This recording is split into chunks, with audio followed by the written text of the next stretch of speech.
রাজধানী ঢাকা ও পার্শ্ববর্তী এলাকায় দিনের তাপমাত্রা আগের তুলনায় বাড়তে পারে। এতে করে গরমের অনুভূতি কিছুটা বেশি অনুভূত হতে পারে। একই সঙ্গে সারা দেশে বৃষ্টির সম্ভাবনাও রয়েছে। এলএমই সার্টিফাইড বিশ্বসেরা কপারে তৈরি ওয়ালটন কেবলস, যা আপনার স্থাপনাকে রাখবে সব সময় নিরাপদ। আবহাওয়া অধিদপ্তরের পূর্বাভাসে বলা হয়েছে, দিনের প্রথম ভাগে আকাশ আংশিকভাবে মেঘলা থাকতে পারে এবং হালকা বৃষ্টির সম্ভাবনাও রয়েছে। এ সময় বাতাসের গতিবেগ ঘন্টায় 10 থেকে 15 কিলোমিটার থাকতে পারে।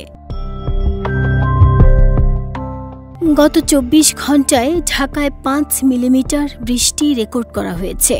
এর আগে ঢাকার সর্বোচ্চ তাপমাত্রা ছিল 32.5 ডিগ্রি সেলসিয়াস এবং সর্বনিম্ন তাপমাত্রা ছিল 26.0 ডিগ্রি সেলসিয়াস। সর্বশেষ তাপমাত্রা ছিল 26.1 ডিগ্রি সেলসিয়াস এবং বাতাসের আর্দ্রতা ছিল 89%।